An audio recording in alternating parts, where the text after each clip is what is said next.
Welcome back. So, before the break we were talking about the chapter I and the colorful world, and we had seen the structure of I and things related to that. And last part of the session we had discussed the case of the refraction through a prism, and if white light is made to pass through the prism, what will happen? There are different colors. Right now you look at the screen. See the dispersion of white by a glass prism you can make out using the prism. See, you can clearly make out how many colors there, and violet deviated maximum and red deviated minimum. Why the difference of deviations come? Because of their difference in their wavelengths. The shortest wavelength one will deviate maximum and longest wavelength will deviate minimum. That is why there is dispersion, but once when the such 7 colors are formed, surely there will be some there is a way to recombine them to the back to white light as well. I will show you that picture as well. You see recombination of colors into white light, that is the 7 colors are split, then further they are combined back with the help of second prism. 2 prisms are used. This is the method of recombining the colors back to white light. Now, can you say what exactly or where exactly you see the phenomenon of dispersion? All of you must be much aware of it. That is, you observe dispersion in rainbows. Rainbows, beautiful colors. If you see on the sky, a rainbow is formed, right? So, most of you might have seen rainbows, especially in the rainy season. You can see rainbows in the sky. So, what is the mechanism of the formation of rainbow? Let me tell you a brief about that. The rainbow. By the way, a prism is what is required for splitting up of white light into 7 colors, the prism. But you see, in the case of rainbow formation, the basic phenomenon is dispersion, right? But what are the prisms here, or what act as prisms? The water drops, the droplets in the atmosphere. So, little more precise way if you look at, if this is a water drop, enlarged view of a water drop, light when comes to the drop, what happens is this is water drop, okay? It will split into, so it acts as a prism, tiny prism, right? So, it will split like this, see violet, red, like that. This again what happens is, from this point or from this side, what phenomenon will happen? There will be total internal reflection, that again we have seen, right, in the previous lesson. So, there will be total internal reflection happening, due to which it will come out like this, and it comes out from the drop. So, this is like violet, red. So, these 7 colors we can see, this is the reason for the formation of rainbow. So, a rainbow basically is due to dispersion of white light in tiny droplets of water present in the atmosphere, and every time when rainbow is formed, in each drop what all processes happening?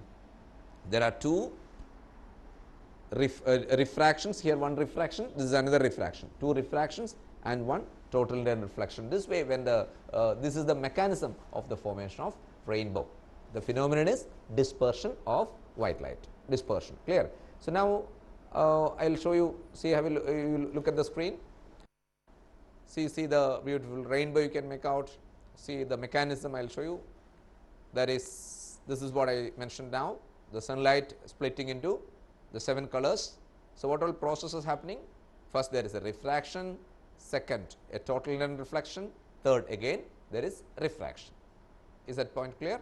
So, that is concept of rainbow. So, the next thing which we have to study about is some examples of atmospheric refraction. So, just listen to this board, then after that we can watch this. Okay. So, the refraction, generally bending of colors, bending of light when it is entering from one medium to another, that is the refraction. So, these 2 phenomena, we very clear about this one. The first one, all of you know about the twinkling of stars, the twinkle twinkle little star. Twinkling of stars, how do stars twinkle? What is the mechanism there? What is the process? The light is coming from a very star at a large distance. From there the light is entering the atmosphere, but the atmosphere can be considered as made up of different layers having different densities. So, when light is coming through the atmosphere, because of the variation of the density, the ray gets deviated many times. So, even if you see the star, we are not really seeing the star at its own position. Why? Because of the deviation of the light rays continuously. So, at the end, when the light rays reach your eyes, we see star at a different position, but there again, why then twinkling? Because the atmospheric layers, the density of the atmospheric layers keeps on fluctuating. There is no sharp boundary about the different atmospheric layers. This much atmosphere, one density, another atmosphere, another layer, another density. It's not like that. So, the density of atmosphere keeps on changing. So, the refracted light rays will go in different paths, due to which the stars are found twinkling. So, twinkling of stars is due to the atmospheric refraction of light when passing through atmospheric layers of different densities, right, different densities, clear. And same thing, another aspect you can understand is about the delay in sunset and sunrise, all right. So, you can see, now you look at the screen, on the screen you can, I will show you these two phenomena.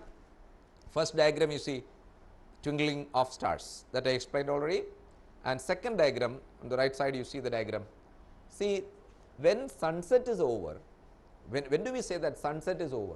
When sun goes beyond the horizon, right. But even if you see the position, the position of the sun, the actually sun is beyond horizon, that actually sunset is over, but still light is coming from the sun and it is reaching the observer due to the atmospheric refraction. See the atmospheric layers, they refract, the light rays refract due to the presence of atmospheric layers. So, what happens is the rays deviate and it will come to the observer again, even if the sun is actually set, all right. So, that means still you are able to see the sun, you see the apparent position of the sun, that is the observer sees that the sun is somewhere there, all right, sun is somewhere there. So, it shows what? Still you are able to see the sun, otherwise sunset is not over, that is there is a delay in sunset, by how many minutes it will be there? 2 minutes. Same way, even before the sun rises up, you can see the sun 2 minutes before. Why? Again due to the same phenomenon, atmospheric refraction. So, delay in sunset and early sunrise, okay. So, delay in sunset and early sunrise are happening due to atmospheric refraction, okay. So, now I think this is the time for us to wind up the today's class, and a little more we have there from this section, this chapter, that is about scattering of light and things related to that. So, I think the next class of class 10, next class for class 10, we will focus on these areas which are left to be done from this chapter, plus we will be able to do some questions which are useful for your essay 2 examination. I hope all of you are doing well, and do not delay in your preparations, do not keep anything in pending. So, maximum time utilize, and obviously it is going to be a very hectic schedule for you. Of course, it is at the end of the day you will be gaining, right. So, you will be smiling, you will be happy, right, if you get a very good result, obviously you will be really happy. So, hope for good result to all of you, and with all my prayers we are winding off today's show. Bye bye.